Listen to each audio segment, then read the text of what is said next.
Hello friends, welcome back to magical Myra. तो आज हमारे एक और वीडियो के साथ जैसे बहुत सारे वीडियोस देखते हैं वो अपने ट्रिप के बहुत फन टाइम्स बताते हैं कि कितना फन किया।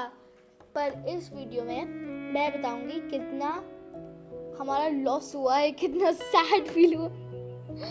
तो सबसे पहले तो डैड की कान।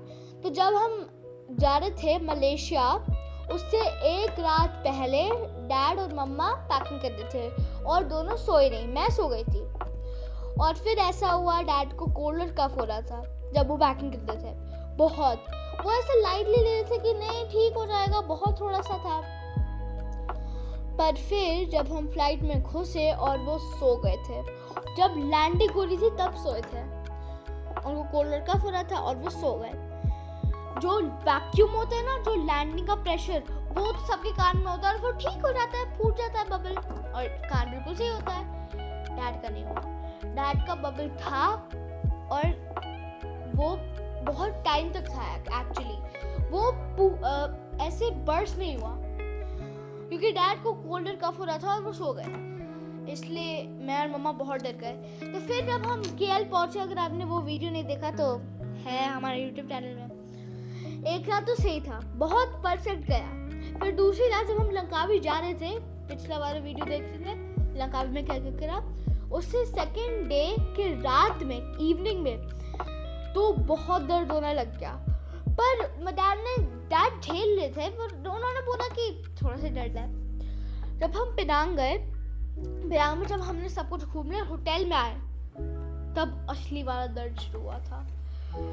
डैड के कान पूरा फूट गया था, ईयर ड्रम बस बर्स्ट, उसमें छोट ऐसे छेद हो गया था और सारा लिक्विड जो फंसा हुआ था ना वो बाहर आ रहा था। तो आ रहा ही जा रहा है। इतना रोए थे, वो तड़प रहे थे, ओह माय गॉड।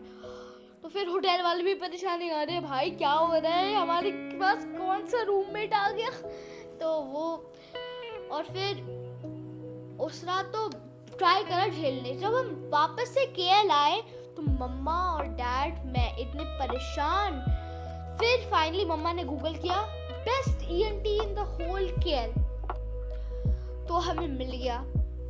ईएनटी मतलब ईयर नोज थ्रोट।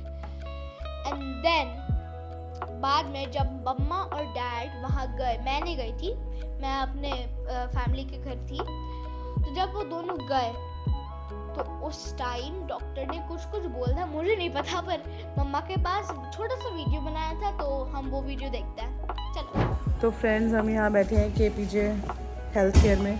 आपको बताया था ना कि डैड को डॉक्टर को दिखाने आना है, तो डॉक्टर को दिखाया है। ये रहा केपीजे, ये हॉस्पिटल है यहाँ पे, मल्टी स्पेशलिटी। तो हमें ईएनटी को ही दिखाना था, जीपी को नहीं, क्योंकि डैड के ईयर से लगातार फ्लूइड आ रहा था। तो ईएनटी ने बताया कि सीवियर इन्फेक्शन हो गया था ईयर में और मल्टीपल रीजंस थे, जिसमें से वो जो ईयर प्रेशर बिल्टअप हुआ था, फ्लूइड इकट्ठा हो गया था ईयर ड्रम के पीछे, तो उसकी वजह से ईयर ड्रम में थोड़ा सा रप्चर भी है, जिसकी वजह से वो फ्लूइड बाहर आ रहा है। तो वो इन्फेक्शन के लिए एंटीबायोटिक भी दी है, पेन किलर भी है और स्टेरॉइड नेसल स्प्रे भी है। तो वो सभी चीज़ें हैं। और डैड का 2 दिन बाद फिर से, मतलब जाने से पहले हमें क्योंकि हमारी फ़्लाइट 24 की है मॉर्निंग की, तो हमें 1 दिन पहले फिर से बुलाया है हॉस्पिटल में, जस्ट टू चेक कि सब ठीक है, फ़्लाइट में जाने के लिए कोई प्रॉब्लम नहीं है। एंटीबायोटिक्स भी स्टार्ट करने पड़ेंगे फ़ौरन। प्रिकॉशन के लिए बोला है कि वाटर में नहीं जाना है। तो हमारा तो बेचारी बहुत ज़्यादा वेट कर रही थी कि सनवे लगून जाएंगे, वाटर वर्ल्ड जाएंगे। लंकावी में भी बीच पे हम बस एक ही दिन जा पाए। सेकेंड डे तो उसको मना ही कर दिया था क्योंकि डैड का बहुत ज़्यादा पेन था। पेनांग में भी बीच पे नहीं गए। मलेशिया में तो खैर बीचेस ऐसा, मतलब कुआलालंपुर में तो बीचेस नहीं है, लेकिन जो हमें सनवे लगून जाके वाटर स्पॉट्स वगैरह करने थे, जिसके लिए मैं बहुत एक्साइटेड थी, वो नहीं हो पाएगा। और रेडांग आइलैंड जाके हमें स्नॉर्कलिंग भी करनी थी। ये लाइक फ़र्स्ट टाइम एक्सपीरियंस था हम लोगों के लिए, अभी वो भी नहीं हो पाएगा।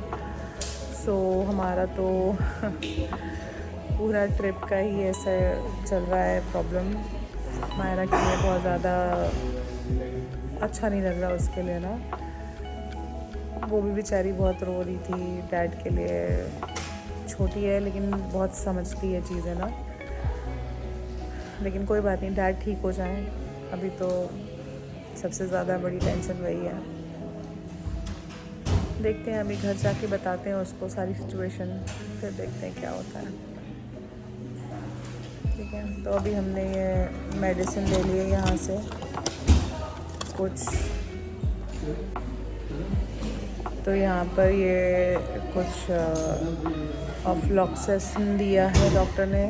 ये ईयर स्प्रे है, ईयर ड्रॉप है, और ये एंटीबायोटिक लेने के लिए कहा है। हाँ, डैड एंटीबायोटिक कभी नहीं लेना चाहते, और इस ट्रिप पे जितनी पेन किलर और एंटीबायोटिक वो अब लेंगे ना, वो मेरे ख्याल से उन्होंने मतलब न जाने लास्ट कब ली होगी, और लास्ट कब ली होगी वो तो बिल्कुल भी नहीं लेना चाहते हैं मेडिसिन वगैरह। तो इसमें तो बहुत ही लेनी पड़ गई है, पूरे ट्रिप ना बस मेडिसिन वाली ही हो गई है। बट आई होप जल्दी से रिकवर कर जाएं इस सिचुएशन से। आप लोग भी प्रे करिएगा, है ना। अब हम बस निकलेंगे यहाँ से। डैड बस बिलिंग काउंटर पे हैं, लास्ट कुछ चीज़ें चेक कर रहे हैं, और उसके बाद फिर हम निकलते हैं मारा के पास जाने के लिए। क्या हुआ डैड? उसने कहा कि हम लिख नहीं सकते वो सारी चीज़ें, तो वो डॉक्टर ही लिखेगा, क्योंकि तो प्रिस्क्रिप्शन ये सिर्फ फार्मेसी का है मतलब। हाँ राइट। तो बस अगर आपको लगवाना है तो इसके ऊपर उसका एक स्टैम्प लगवा देंगे डॉक्टर। नहीं, वो स्टैम्प तो नीचे लगी गया है ना, तो स्टैम्प का नहीं है, प्रिस्क्रिप्शन ही लिखवाना है, डायग्नोसिस लिखवाना है बेसिकली।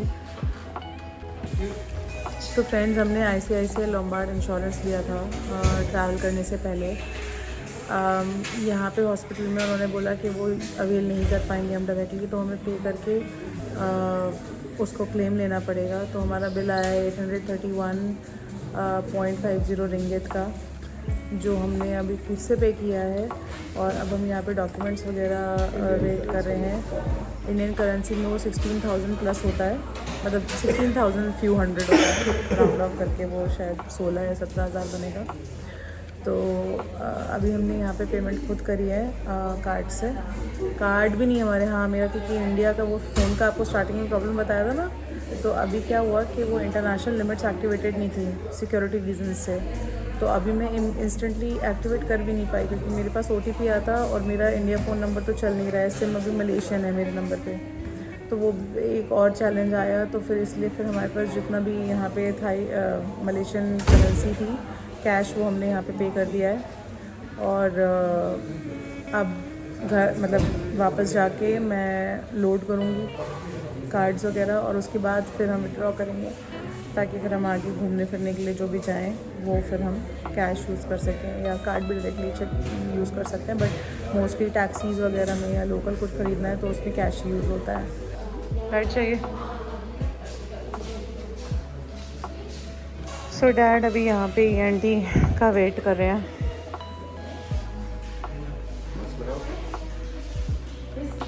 यहाँ पे मास्क लगाया है, क्योंकि ये ENT वाला रूम है इसलिए। So dad is waiting for ENT। हमारा टोकन नंबर है जो हमें इशू हुआ है यहाँ पे रजिस्ट्रेशन के बाद वहाँ के काउंटर से, और ये यहाँ पे डिस्प्ले होगा। सो रूम नंबर 12 है ENT स्पेशलिस्ट का। तो we are waiting for our number. तो फ्रेंड्स, अब हम हॉस्पिटल से वापस जा रहे हैं साथ के घर, जैक के भतीजे। हम कहाँ से आए थे भूल गए। ये है ना बॉम्बा, सो दिस इज बॉम्बा। बॉम्बा मतलब लिफ्ट।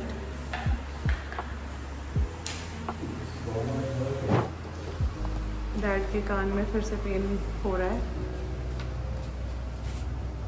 जो उन्होंने काफ़ी एक्चुअली क्लीनिंग वगैरह भी करी है ना, और लेकिन आपको वॉश किया है। बेटर लग रहा है या अभी भी वैसे ही लग रहा है? वैसे ही है, कोई खास वो नहीं है। नोज में शायद थोड़ा बेटर है जैसे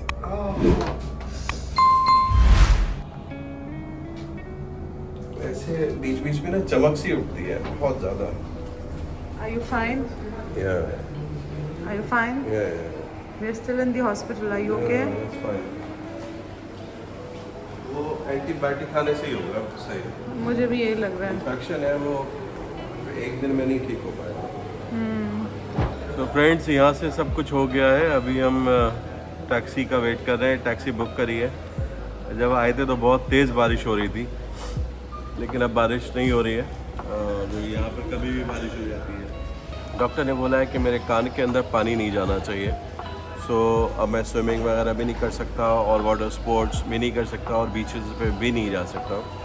तो मायरा के साथ में मायरा की मदर ही जाएंगी एंड वो ही उनके साथ मायरा के साथ एंजॉय कर पाएंगी। सो एनी हाउ मैंने यहाँ पर ये इसलिए रखा है क्योंकि काफ़ी ज़्यादा पेन है और फ्लूइड कान से अभी भी वो बाहर आ रहा है हल्के हल्के। तो इसलिए जो है वो फ्लूइड को ब्लॉक करने के लिए या वाइप करने के लिए मैंने इसको रखा हुआ है। तो डैड वो टैक्सी बुक हो गई है। ऑलराइट, तो टैक्सी बुक हो गई है। अभी देखते हैं। 6 मिनट्स बता रहे हैं। कितने? 6 मिनट्स। 6 मिनट्स में टैक्सी यहाँ पर पहुँच जाएगी। फ़ोन आ रहा है भाई साहब का। Alright, okay. सो फ्रेंड्स, देखा आपने हॉस्पिटल में। वैसे तो दुनिया के हर हॉस्पिटल से ऊपर वाला बचा के रखे ज़्यादा बेटर है, लेकिन जब आप ट्रैवल कर रहे हो तब तो आपको कोई बीमारी ना हो। अगर हो जाए तो उसके लिए हमें कुछ प्रिपरेशन करके रखनी चाहिए। पॉइंट नंबर 1 ये है कि हमें अपने साथ में कुछ मेडिसिन ज़रूर कैरी करनी चाहिए। ख़ास तौर से वो लोग जो डायबिटिक हैं या फिर वो हाइपरटेंशन है या उनको कोई बीमारी है या वो रेगुलर मेडिकेशन पे है, तो अपनी मेडिकेशन ज़रूर रखें। उसके साथ में पेन किलर्स रखें।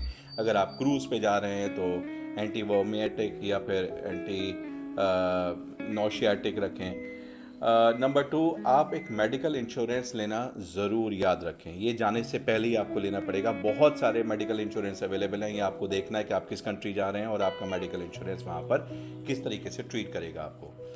नंबर 3, जाने से पहले एक बार हल्की सी रिसर्च ज़रूर कर लें कि जहाँ पर आप जा रहे हैं वहाँ पर हॉस्पिटल जो है वो कहाँ पर है, उसका नंबर पहले से निकाल के रखें ताकि जस्ट इन केस अगर इमरजेंसी हो जाए तो आपके पास में वो नंबर हो डायल करने के लिए, आपको कोई रिसर्च ना करनी पड़े लास्ट मोमेंट पर। नंबर 4, अगर आपको ज़रा सा भी फ्लू है या नज़ला खांसी ज़ुकाम है तो कोशिश करें कि अवॉइड करें ट्रैवल। लेकिन अगर आपकी सारी बुकिंग हो चुकी है, होटल्स बुक हैं और आपकी फ़्लाइट भी बुक है, नॉन रिफंडेबल है, तो जाहिर सी बात है कि आपको तो ट्रैवल करना ही पड़ेगा।